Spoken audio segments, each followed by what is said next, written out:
What do you think about when you hear core exercises? If you were like me a few years ago, you'd think that the core are the abs and the muscles that you see every time you get the six pack, right? You're doing sit-ups and crunches and you're trying to develop your core.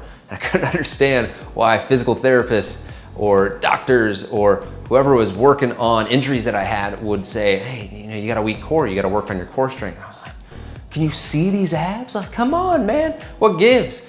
But what I didn't understand is that the core makes up to 35 different muscles, and they're all connected to different parts of the core. So we're looking at the pelvis, the spine, the rib cage, and how the muscles work together to keep a strong connected core, as opposed to just the muscles that you see in the six pack that are flexing the core forward, really the spine forward, but left and right.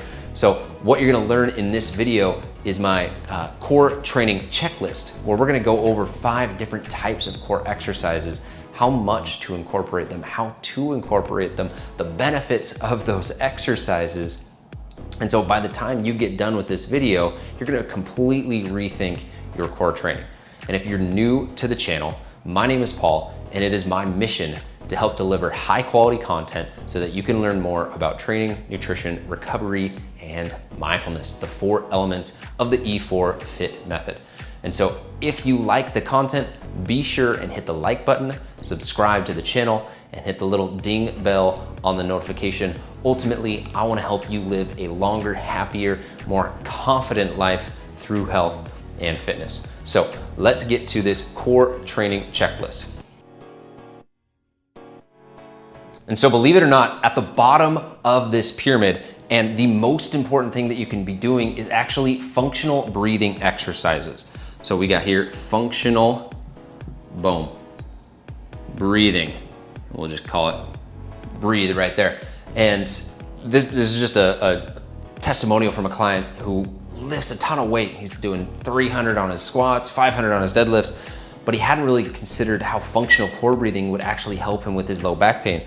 And he sent me this message. He goes, dude, I just did the functional core breathing, the core set breathing. You can check that out in this video right here. But he did the functional core breathing and he PR'd his squat with his 5 rep max. Wasn't even trying to, but that core, functional core breathing that I had him go through strengthened his core to the point to where he was able to create so much more tension and ultimately be stronger with his lift. So when we look at functional breathing, we're not looking at the visible muscles per se. We're looking at things like the diaphragm, the transverse abdominis, the internal obliques, your pelvic floor, and how all of those work together. And think of like a symphony and how all those work together to create this canister so that your core is protected, so that your spine specifically is protected. And with that functional breathing, you're going to create a lot more intra-abdominal pressure. You're going to create better rib cage movement, which is going to lead to how different muscles attach to the different parts of your core and of your skeletal musculature. And so functional core breathing is one of the things that you want to incorporate, especially if you struggle with low back pain or just feel like you're not able to keep a strong, tight core when you squat, when you deadlift. I would say you want to incorporate this as much as possible, 4 or 5 times a week. And it doesn't have to be a ton.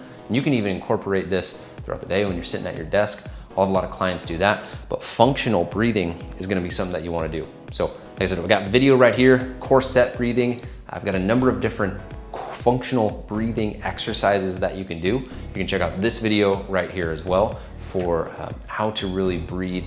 You always use your diaphragm when you breathe, but this is going to teach you how to brace and why bracing instead of hollowing is the route that you actually want to take with your breathing. All right, so after functional breathing, we have bracing.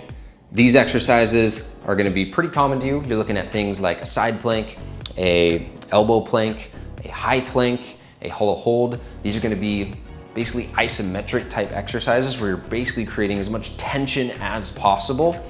And this is where you're going to feel a lot of different areas of the core. It depends on the setup, but bracing exercises are going to be really good in just helping your body keep and maintain a really strong core, a really strong pillar. A visual that I really like to think about for the core is almost like a Pepsi or a Coca-Cola can, right? So we got that right here. When you have that good, strong, braced core, as opposed to an open container or open container the other way, that bracing is gonna help you create that tension and maintain that. So you can almost think of doing like functional breathing exercises, and then especially with that exhale. So it's always a pursed lip where you're creating that bracing sensation. Get the rib cage pulled down in line with the pelvis. You're gonna wanna do bracing exercises as often as you can. And you can play with the different hollow holds. You can do maybe like a flutter kick while you're bracing. You can do seesaw, elbow planks, a bunch of different options and things that I really like doing in there, but bracing is gonna be the next thing you wanna look at. From there, we want to look at anti-rotation exercises. Also, anti-movement we put in this category, but we'll just call this anti-move. And so with this, we are resisting movement from either gravity or from where the fulcrum is, where we're trying not to break, or we are resisting load and weight. So you're looking at things like a pal-off press, pal-off hold, a cable twist, a weighted cable twist, a weighted band twist, a dead bug, anything that is basically getting the body to be in a situation where it has to resist the movement or the rotation. An offset kettlebell carry would be another good version of this, where you're basically having to say, all right, don't fall down to the left or don't fall down to the right. The core has to resist that rotation. And this is really good in working laterally, one side versus the other, where you're able to basically go and say, all right, I'm going to focus on this torque that I'm trying to create from left to right, from right to left. This is another really good exercise selection or type of core exercise for any type of rotational athlete. So I grew up playing baseball. I played college baseball at Washington State. I was a catcher, and these anti-movement, anti-rotation exercises were crucial in helping develop the torque so that I could deliver from my lower half up through my core, up to my shoulder, all the way to my hand, and deliver that ball. A lot of times I'm throwing from my knees to second base, throwing to first base from my knees. I don't have my entire lower body. I can't create force from the ground with my feet. So I gotta create that torque, and that anti-movement basically just builds up that elastic pressure so that when it snaps, think about a golf swing, right? You're creating that movement, creating that torque, and these anti-movement exercises are gonna be great at helping you do that. From there, the next one in line, we wanna look at flexion-based exercises. So flexion-based exercises are gonna be ones you're most familiar with. These are gonna be your V-ups, your sit-ups, your toe touches, your alternating toe touches. I would even put side bends and lateral flexion in here as well. This is where you're gonna build and hypertrophy the rectus abdominis, your obliques, and the muscles that you're gonna see at a really low body fat percentage. And now, this isn't to say that these exercises aren't important. These are super important. You really wanna make sure you have a really strong anterior core, because the stronger the front side is, the better you're gonna be at keeping the rib cage pulled down, stacked over your pelvis. And this is gonna help so that the low back's not having to do as much work. Now, the erectors and the low back definitely will work and are strong core muscles, but there's a lot of jobs we ask them to do, i.e. deadlifts, that they should not be doing.